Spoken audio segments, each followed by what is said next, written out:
नमस्कार, मैं हूं अखिलेश पांडे और आप देख रहे हैं सी न्यूज़ भारत। वक्त हो चुका है न्यूज़ बुलेटिन का। खबरों के इस बुलेटिन में सबसे पहले बात करेंगे धार की, जहां कांग्रेस ने शुरू की नारी सम्मान योजना। आगे चर्चा करेंगे झांसी की, जहां डीएम एसपी ने मतगणना स्थल व स्ट्रांग रूम का किया निरीक्षण। साथ ही बात होगी सरगुजा की, जहां भाजपा प्रवक्ता अनुराग सिंह देव ने कांग्रेस पर साधा निशाना। और भी तमाम खबरों पर आइए विस्तार से करते हैं चर्चा। खबर धार से है, जहां मंगलवार को मध्य प्रदेश पूर्व मुख्यमंत्री कमलनाथ के आह्वान पर नारी सम्मान कार्यक्रम की शुरुआत हर जिले के कांग्रेस कार्यालय से की गई। इस अवसर पर कांग्रेस कमेटी ने पत्रकार वार्ता रखी, जिसमें जिला कांग्रेस अध्यक्ष कमल किशोर पाटीदार, कार्यक्रम जिला प्रभारी व पूर्व मंत्री सुरेंद्र सिंह बघेल, वरिष्ठ नेता मुजीब कुरैशी शामिल रहे। पूर्व मंत्री बघेल ने इस अवसर पर कहा कि नारी सम्मान कार्यक्रम आज से प्रारंभ किया जा रहा है, जिसे हम विधानसभा के बूथ वॉइस प्रभारी बनाकर प्रत्येक गांव के हर घर में पहुंचकर इसकी जानकारी देंगे। ऐसे में आइए जानते हैं उन्होंने क्या कुछ कहा। हम सभी पंचायत के अंदर के जितने गांव रहते हैं, हमारी जो ब्लॉक कार्यकारिणी की इकाई है, हमारे सभी सम्मानीय विधायकगण हैं, जिला कांग्रेस कमेटी के जो हमारे पदाधिकारी हैं, सभी को हम जवाबदारी सौंप रहे हैं। सभी को प्रभारी के रूप में नियुक्ति की जाएगी। वो समस्त विधानसभा में जाके गांव-गांव तक जाके महिलाओं से मिलेंगे, कांग्रेस की जो मंशा है उन तक पहुंचाएंगे। कमलनाथ जी की और की मंशा है, जो प्रयास है कि जो सिलेंडर आज की तारीख में 1200-1500 तक पहुंच गया है, ब्लैक भी बहुत हो रही है उसकी, हम गैस का सिलेंडर उन महिलाओं को कम से कम 500 रुपये में मिले। नारी के सम्मान, नारी को सशक्त करने के लिए जो हमारी योजना हम मध्य प्रदेश में हमारी सरकार आने पे जो लागू करेंगे 1500 रुपये की, उनके भी फॉर्म हमारी इकाई के माध्यम से हम लोग भराएंगे। हमारा प्रयास है कि जन जन तक, महिलाओं तक पहुँचे कि कांग्रेस पार्टी आने वाले समय में उनके लिए क्या करने जा रही है। धार जिले में कितने महिलाओं का फॉर्म भरने का लक्ष्य है? देखिए, प्रति विधानसभा लगभग हमने 50,000 फॉर्म उपलब्ध कराए हैं। तो 7 विधानसभा हैं, करीबन 3,000 साढ़े 3,000 के आसपास, साढ़े तीन लाख के आसपास फॉर्म हो जाएंगे। तो मैं समझता हूं कि जिला Congress committee, block Congress committee और सभी हमारे संगठन के पदाधिकारी इस अभियान को सफल बनाने के लिए पूरे प्रयासरत हैं और हम लोग गांव-गांव तक इस अभियान को पहुंचाएंगे। अभी जिला कांग्रेस के द्वारा या प्रभारी के द्वारा कोई कमेटी गठित की है जो देखिए, पंचायत और नगर के लिए ये इस कार्य को संचालित करेगी? देखिए, कार्य को संचालित करने से पहले से ही हमारे मंडल प्रभारी, सेक्टर प्रभारी, बूथ प्रभारी बने हुए हैं। ब्लॉक कांग्रेस कमेटी के पदाधिकारी भी हैं, जिला कांग्रेस कमेटी के पदाधिकारी भी है और जिलाध्यक्ष जी इसको क्रियान्वयन के लिए। धार से सी न्यूज़ संवाददाता प्रकाश जोशी की रिपोर्ट। खबर मध्य प्रदेश के ग्वालियर से है, जहां अखिल भारतीय कुश्ती महासंघ के अध्यक्ष ब्रजभूषण सिंह पर लगे यौन शोषण के आरोपों को लेकर पीड़ित महिला पहलवानों द्वारा दिल्ली के जंतर मंतर पर लगातार पिछले कई दिनों से धरना प्रदर्शन किया जा रहा है। जंतर मंतर पर चल रहे धरना प्रदर्शन के पक्ष और विपक्ष में भी लोग लामबंद हो रहे हैं। भारतीय जनता पार्टी और इससे जुड़े संगठन जहां धरने को गैर जरूरी बता रहे हैं, तो वहीं जंतर मंतर पर धरने पर बैठी महिला पहलवानों के पक्ष में भी अलग अलग संगठनों के पदाधिकारियों की आवाज सुनाई दे रही है। यदुवंशी महासभा के राष्ट्रीय अध्यक्ष रूपेश सिंह तोमर ने भी जंतर मंतर पर धरने पर बैठे पहलवानों का समर्थन करते हुए कहा है कि अगर उनके साथ अन्याय हुआ है तो उनको न्याय मिलना चाहिए। सुप्रीम कोर्ट ने इस मामले में जो जांच के आदेश दिए हैं, उस जांच का सम्मान सभी को करना चाहिए। ऐसे में आइए जानते हैं अध्यक्ष यदुवंशी महासभा रूपेश यादव ने क्या कुछ कहा। पे जो कराया गया है FIR, उसमें अभी तक कोई आर्थिक सहायता नहीं मिली है, ना ही कोई उत्तर प्रदेश सरकार का प्रतिनिधि उनसे मिलने गया है। तो दोहरा रवैया अपनाया जा रहा है। पर कुछ हद तक ब्रजभूषण जी के जो नियम हैं वो सही भी हैं, पर अगर शोषण वास्तविकता में हुआ है तो उन्हें दंडात्मक उनके खिलाफ कार्रवाई करनी चाहिए और होना भी चाहिए, क्योंकि खिलाड़ी भी ऐसे धरने पर नहीं बैठेंगे, उनके खिलाफ भी कार्रवाई होना चाहिए। महिला पहलवानों के लिए आप किस तरह समर्थन देने वाले हैं? अगर आपको देखिए, मैं जानता हूँ कि देश में महिलाएं झूठ नहीं बोलती, कहीं ना कहीं कुछ ना कुछ गलत हुआ है और गलत होने के साथ कहीं ना कुछ थोड़ी बहुत इसमें राजनीति भी इन्वॉल्व है। तो मैं समर्थन महिला पहलवानों को समर्थन भी देता हूँ कि ठीक है, अगर आपके साथ गलत हुआ है तो आप माननीय न्यायालय का जो सुप्रीम कोर्ट ने FIR की है उसका भी आदर करें और जांच आने वाली है उसका भी इंतजार करें। अगर जांच में ये दोषी पाए जाते हैं तो इन पर भी कार्रवाई की जाए। ब्यूरो रिपोर्ट, सी न्यूज़ ग्वालियर। खबर झांसी से है, जहां निकाय चुनाव को लेकर 13 मई को मतगणना होनी है, जिनके लिए तहसील स्तर पर व्यवस्था की गई है। मंगलवार को जिलाधिकारी रविंद्र कुमार एवं वरिष्ठ पुलिस अधीक्षक राजेश एस द्वारा मतगणना स्थल एवं स्ट्रांग रूम का निरीक्षण किया गया तथा आवश्यक दिशा निर्देश दिए गए। जिलाधिकारी झांसी द्वारा कोतवाली प्रभारी निरीक्षक कॉलेज की बाउंड्री के चारों तरफ सुरक्षा को दृष्टिगत रखते हुए पुलिस की तैनाती के साथ साथ कड़ी निगरानी के निर्देश दिए गए।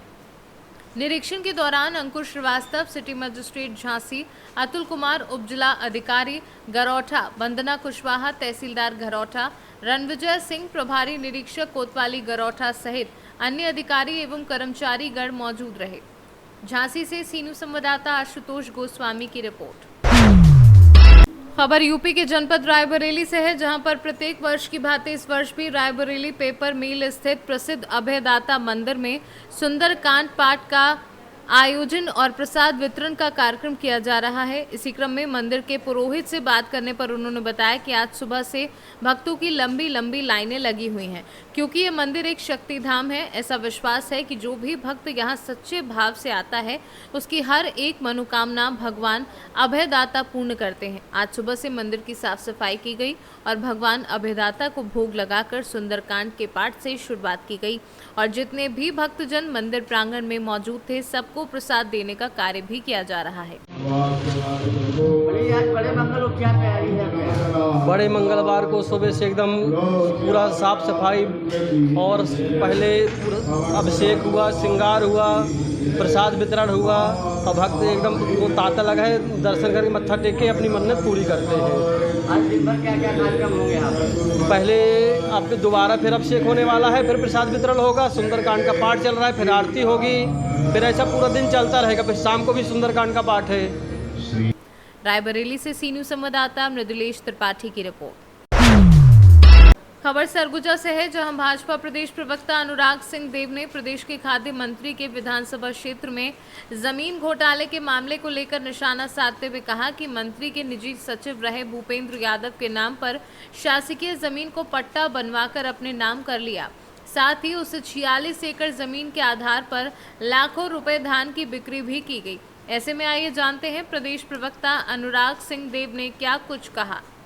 टौली विकास खंड में जो मंत्री सरगुजा के अमरजीत भगत जी, उनके निज सहायक भूपेंद्र यादव, उनके द्वारा जो 46 एकड़ ज़मीन उनके भाई के पिता के नाम पर जो सरकारी भूमि थी, उसका पट्टा बनाया गया था और उसकी बाकायदा ऋण पुस्तिका जारी कर दी गई। उस पर धान बिक्री की गई और जब 102 ग्रामीण वहाँ जो उस गांव के थे, भटकों के, करदना के, उन लोगों ने इसकी शिकायत की तो ग्रामीणों को ही प्रशासन धमकाने लगा और उनके जो पुराने पट्टे थे जो 80s में जारी हुए थे, उसको निरस्त करने की बात हुई। भारतीय जनता पार्टी इस पूरे मामले में ये मानती है कि ये बहुत बड़ा प्रशासनिक संरक्षण में, सरकार के संरक्षण में और सरकार के मंत्री के संरक्षण में एक बड़ा जमीन घोटाला है। इसकी जांच उच्च स्तर पर की जानी चाहिए और इसमें जो भी संलिप्त हैं, दोषी हैं, इनके खिलाफ सख्त से सख्त कार्रवाई की जानी चाहिए। चूँकि ये प्रकरण गोचर भूमि में भी पट्टा बनाया गया है और फिर उसकी बिक्री भी दूसरे को कर दी गई, ये सब प्रक्रिया इसके अंतर्गत हो चुकी है। जो पट्टा बनाया गया था उसकी ऋण पुस्तिका भी जारी कर दी गई। इसका अर्थ ये है कि ये पूरा सिर्फ पटवारी स्तर का नहीं, बल्कि ये पूरे राजस्व विभाग का इन्वॉल्वमेंट इसके अंतर्गत कहीं ना कहीं सिद्ध होता है।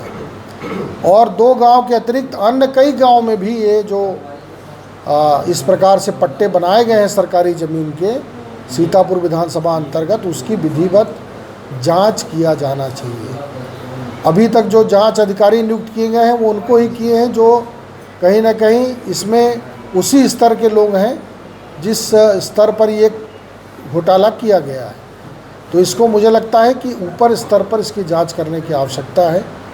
इस पूरे मामले में विधायक अमरजीत भगत और जो मंत्री हैं कैबिनेट के, उनके विभाग में और उनके निज सहायक के ऊपर जो आरोप लगा है उसमें उन्होंने सिर्फ उसको अपने निज सहायक के पद से मुक्त किया है। तो क्या इतने बड़े घोटाले में सिर्फ मुक्त करना ही एक सज़ा बनती है?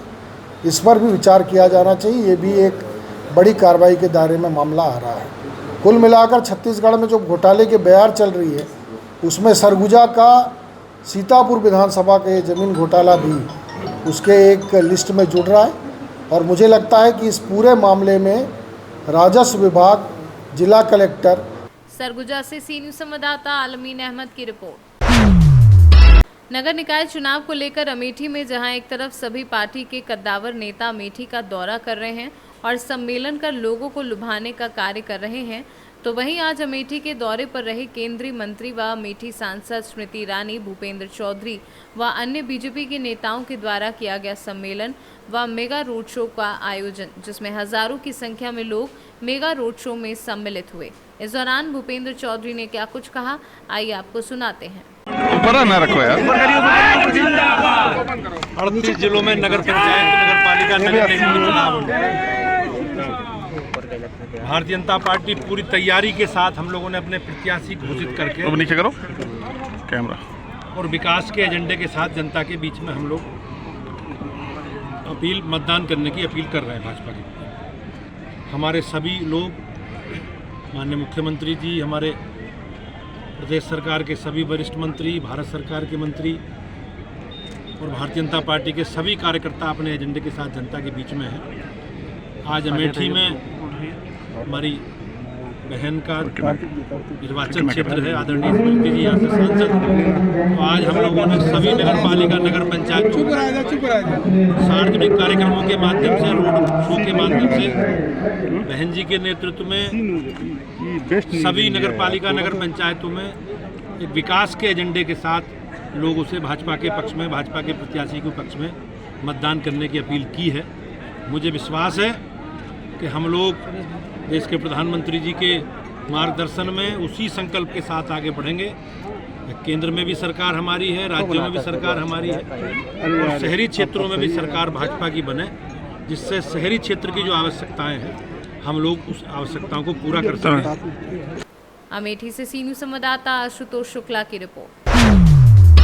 खबर पाकुड़ से है, जहां क्षेत्र के तिल पहाड़ी गांव के समीप मंगलवार को 20 वर्षीय युवक का शव पेड़ की डाल पर बंधे फंदे पर लटकते हुए मिला। शव मिलने की सूचना पर क्षेत्र में सनसनी फैल गई। सूचना पर ग्रामीणों ने पुलिस चौकी को सूचना दी। पुलिस को जानकारी मिलते ही घटना स्थल पर पहुंचे और पेड़ से लटके शव को उतारा और अपने कब्जे में लेकर आगे की कार्यवाही में जुट गई है। ऐसे में आइए जानते हैं मृतक के पिता शीतल राजवंशी ने क्या कुछ कहा। পাহাড় থেকে ধরেন 4টার সময় বাড়ি এসেছিল, বাড়ি থেকে বের হয়েছে তো ঘোরাফেরা করেছে রিক্সা দিকে, যে সকাল হলো, সকালে দেখছি তো জঙ্গলের মধ্যে মানে গাছে টাঙিয়ে রেখেছে, মার্ডার করেছে। तो की रकम की ऐसे लग रहा है कि मर्डर हुआ है? मर्डर माने पहले क्या कोई रंजिश था क्या किसी का? नहीं, मर्डर क्या है, लग पर में जूता है, जूता भी खोला नहीं है। अच्छा, छोटा वाला काम चाहिए था का। पुलिस को दिया आवेदन? हाँ, आवेदन दे दिया पुलिस को, पुलिस भी अभी खड़ा है यहाँ। क्या 4 बजे खाना खाने के बाद मुकेश उसका नाम है, वो घर से निकल गया। निकलने के बाद किधर गया? आया नहीं, घर से निकल के घर से निकल के कहाँ गया, उसे आया नहीं रात में। अच्छा, उसका मामी जी खोजा खोजी किया रात 10 बजे तक। उसके बाद उसका मिला नहीं। अच्छा, सब सो गए खाना वाना खा के घर में। अच्छा, उसके बाद सुबह में देख रहे हैं कि गाछ में झूल रहा है फांसी लगा के। तो हमका ऊपर संदेह है, किसी का ऊपर संदेह नहीं है। गाँव से कितनी दूर है वो पेड़? पेड़ जहाँ पर लटका गाँव से कितनी दूर है? 300 मीटर। कितना? 300 मीटर दूर है। तो क्या कुछ तो लग रहा है कि कोई मर्डर करके रखा है। किसी का ऊपर संदेह नहीं है, किसी का ऊपर संदेह नहीं है। अच्छा, हमको लग रहा है कि कोई मर्डर करके उसमें क्या पहले किसी के साथ दुश्मनी था क्या? दुश्मनी किसी के ऊपर नहीं था। या कोई लड़कियों का मामला था? नहीं, किसी का मामला नहीं था। क्या नाम है उसका? आपका क्या नाम है? बिल्लू राजवंशी। क्या कुछ घटना हुई सर? सुबह हमको लगभग चौकीदार के माध्यम से 7:30 बजे सूचना मिली कि अमरूल में एक पेड़ पर एक 19 वर्षीय युवक ने गमछी से फंदा लगाकर आत्महत्या कर ली है। तो हम अपना फोर्स के साथ यहाँ पे आए तो देखिए गमछी के सहारे लटका हुआ है। इसके बाद हम लोग ग्रामीणों की सहायता से उसको नीचे उतारे और बाद बाकी इस सबको सदर अस्पताल भेजा जा रहा है और जैसा वहाँ पर रिपोर्ट आता है पोस्टमार्टम रिपोर्ट। क्या लग रहा है सर आपको ये? प्रथम दृष्टि से हम लोग को सुसाइड का ही मामला लग रहा है। सुसाइड का मामला लग रहा है, है, लेकिन ग्रामीण जो उनके परिजन है आरोप लगा रहे हैं कि हत्या है सर। तो इस बिंदु पे जांच की जाएगी, ये पोस्टमार्टम रिपोर्ट आने के पश्चात ही हम लोग कुछ कह पाएंगे। पाकुड़ से सी न्यूज़ संवाददाता अभिषेक तिवारी की रिपोर्ट। खबर मध्य प्रदेश के रीवा जिले से है, जहां कांग्रेसियों को सद्बुद्धि देने हेतु बजरंग दल के द्वारा देश भर में कुमति निवार सुमति के संगीत सामूहिक श्री हनुमान चालीसा पाठ का आयोजन किया गया। इस दौरान संगठन मंत्री सुरेंद्र सिंह, प्रांत मंत्री उमेश मिश्रा, जिलाध्यक्ष मनीष भार्गव, बजरंग दल के कई कार्यकर्ता सम्मिलित हुए। ऐसे में आइए जानते हैं बजरंग दल प्रांत संगठन मंत्री सुरेंद्र सिंह ने क्या कुछ कहा।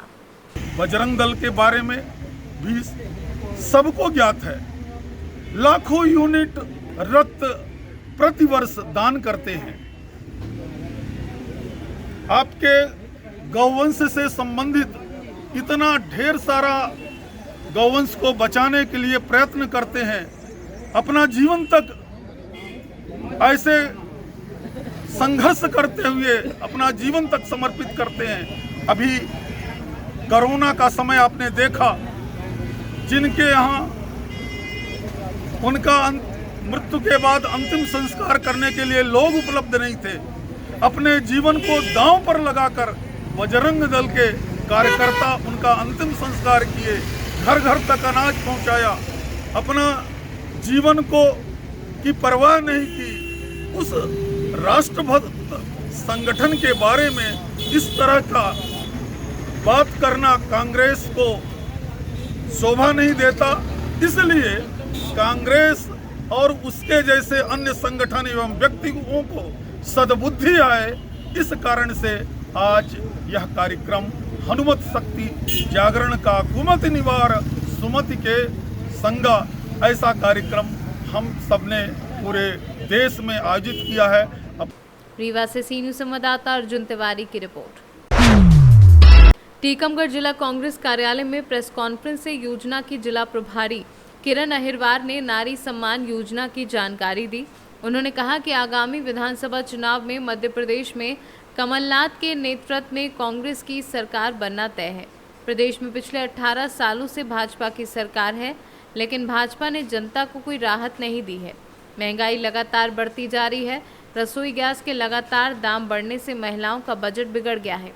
प्रदेश में कांग्रेस की सरकार बनते ही महिलाओं को 1500 रुपये महीने नारी सम्मान योजना के तहत दिए जाएंगे। इसके अलावा घरेलू सिलेंडर 500 रुपये में दिया जाएगा। इस तरह महिलाओं को 18,000 रुपये सालाना दिए जाएंगे। गैस सिलेंडर से हर महीने 600 रुपये बचेंगे। कुल मिलाकर महिलाओं को हर साल 25,000 रुपये की बचत होगी। जिला प्रभारी ने बताया कि आज से ही शहरी और ग्रामीण क्षेत्रों में नारी सम्मान योजना के फॉर्म भरना शुरू हो जाएंगे।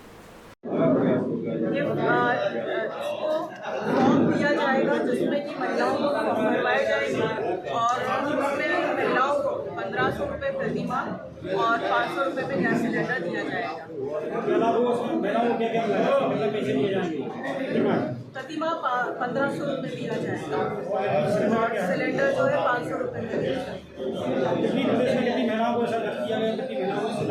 जितनी महिलाओं के फॉर्म भरे जाएंगे, जितना डेटा पहुंचेगा उनके पास में, उन सभी महिलाओं को लाभ मिलेगा। सरकार आई तभी लोगों को लाभ दिया जाएगा। मध्य प्रदेश में आपकी सरकार आई तभी लोगों को बिल्कुल, जब सरकार बनती है इसलिए लाभ दिया जाएगा। योजना की पात्रता क्या रहेगी, महिलाओं की क्या पात्रता? ये तय किया जाएगा पार्टी के द्वारा। वैसे तो हम लोगों को जो काम दिया गया है कि ये फॉर्म गरीब महिलाओं से, खासतौर से जो गाँव में महिलाएं रहती हैं, तो महिलाओं के लिए फॉर्म जमा दिया जाएगा।